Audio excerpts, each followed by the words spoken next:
Y ahora nos compete un tema realmente importante, porque de verdad la buena salud de la columna vertebral y los efectos que causan en el sistema nervioso son imprescindibles para tener una buena salud óptima y sentirse súper bien. Es por eso que estamos con el doctor quiropráctico Cristóbal del Campo de la clínica Talus. Buenas tardes, ¿cómo estás, señor? Bienvenido. Hola, muchas gracias. ¿Qué nos vas a conversar hoy de la importancia, obviamente, de la buena postura y de otras muchas cosas? Sí, más que nada vamos a tocar varios temas, ojalá de los beneficios de la quiropráctica, qué es la quiropráctica y cómo podemos ayudar a las personas que se asisten al quiropráctico. Eso, Cristóbal, tú lo acabas de mencionar. ¿Qué es lo que es la quiropráctica? ¿Qué es la quiropráctica? Claro, para muchas personas que no saben. Lo primero que me interesaría dejar en claro es que es una profesión sanitaria, o sea, de salud, que en Chile es universitaria. O sea, hay que tener estudio universitario para ser un quiropráctico. No cualquier persona puede practicar. No cualquier persona puede ser quiropráctico.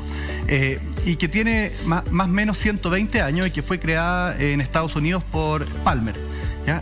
Esta profesión, para que más o menos entiendan, se ocupa del diagnóstico, o sea, tenemos la capacidad de diagnosticar a una persona que llega, hacer un tratamiento y además trabajar en la prevención. ¿Pero de qué? De los trastornos musculoesqueléticos, que pueden producir, principalmente lo que nos enfocamos, alteración en el sistema nervioso y en la salud en general del organismo. Recordar que la quiropráctica es holística, o sea, es integral y no se ve cada sistema por separado, sino todo como un conjunto, que es mucho más complejo. Y la espalda, me imagino, y la columna vertebral dentro de la quiropráctica es fundamental. Es fundamental porque como podemos ver acá, aquí tenemos una columna vertebral, ¿cierto? Que tiene vértebras cervicales, torácicas, lumbares y el sacro, y que por esta columna vertebral, entre dos vértebras, como ustedes pueden ver aquí, sale un nervio.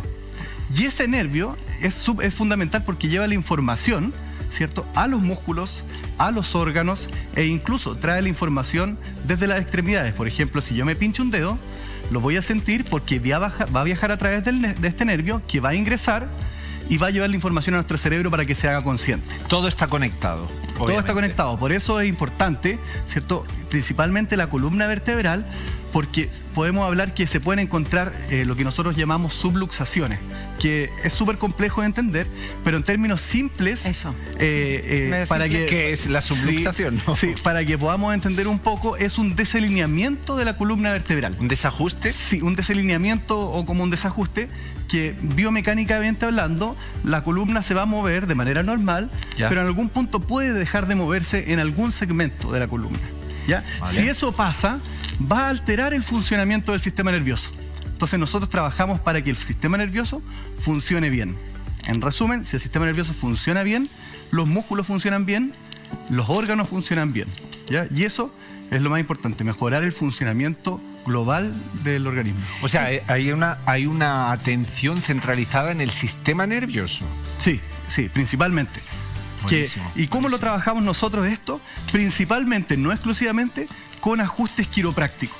¿Qué es un ajuste quiropráctico? Que de repente la gente en su casa les tiene miedo, me van a sacar el cuello, claro, cruje la cabeza. Exactamente, pero es un movimiento que es de alta velocidad, o sea, se necesita velocidad y entrenamiento para hacer ese movimiento, y además, pero que es de muy baja amplitud, o sea, es corto, por decirlo así, para que no tenga un daño en algún paciente. Nosotros pensamos que siempre para hacer un ajuste, ese ajuste quiropráctico tiene que traer un beneficio. A propósito quiropráctico y hacer el ajuste, ¿cómo se hace específicamente ese ajuste? Claro, en la realidad. En la realidad. Bueno, en la realidad lo primero es hacer una buena evaluación, porque ajustar por ajustar no es nuestro pensamiento. No es recomendable. Ajustar por ajustar no es recomendable. Sí, ajustar por ajustar.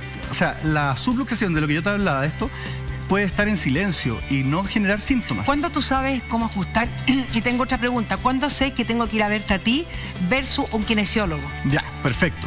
Mira, lo primero, cuando nosotros sabemos cómo ajustar, es porque nosotros evaluamos cómo se mueven las vértebras entre sí, ¿cierto? Porque conocemos de la biomecánica de esta estructura.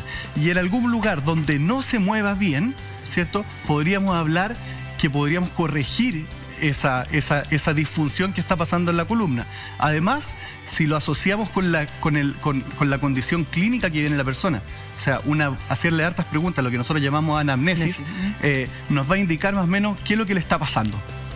Y la otra pregunta que tú me hacías era... ¿Cómo sé cuándo tengo que ir a ver un quiropráctico, por ejemplo, o a un kinesiólogo? Bueno, las diferencias dentro, primero en la parte política, es que el kinesiólogo...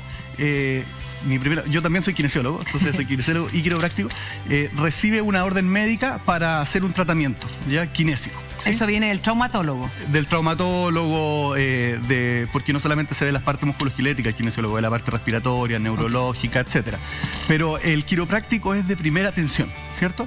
Y como te dije anteriormente, cualquier, por ejemplo, dolor de espalda o alguna lesión de extremidades puede ir al quiropráctico. E incluso hay muchas lesiones que se manejan en conjunto. O sea, el quiropráctico y el kinesiólogo. Okay. Cristóbal, ¿es cierto de que cada vértebra que forma la columna vertebral corresponde a un órgano en concreto, a una estructura en concreta de nuestro organismo e incluso a emociones concretas? Bueno, ese es un tema bien complejo, pero es cierto.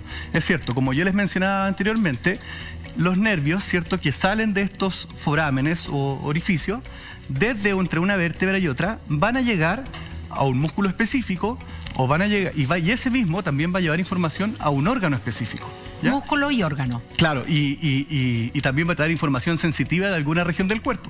Ok, o sea, y ahí es cuando entran las emociones. Y tiene mucho que ver, porque, por ejemplo, si yo voy al nervio lumbar 2, aquí tengo L5, L4, L3, L2, entre L2 y L3 sale este nervio, que es el lumbar 2.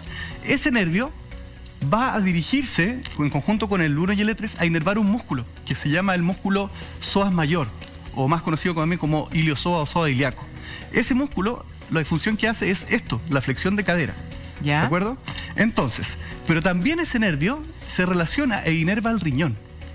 Entonces, hay veces que llegan nuestros pacientes con un lumbago, ¿sí? Por ejemplo, dolor en esta región, en la zona lumbar, incluso se va hacia anterior, se puede referir a la región inguinal. Podemos evaluar ciertos músculos que me diga dónde puede estar la disfunción a nivel de la columna. Si encuentro un músculo de esos débil, podría ser que en esta zona, entre la vértebra lumbar 2 y 3, exista lo que llamamos nosotros la subluxación, que está interfiriendo en el buen funcionamiento del sistema nervioso y en la biomecánica de la columna. Ahora, si no fuera el problema mecánico, ese músculo no va a mejorar al ajuste quiropráctico o al estímulo. Entonces lo que yo voy a buscar es evaluar un punto reflejo en el riñón, y que si mejorara, podría ser que sea un problema más de víscera o del riñón, y ahí deberíamos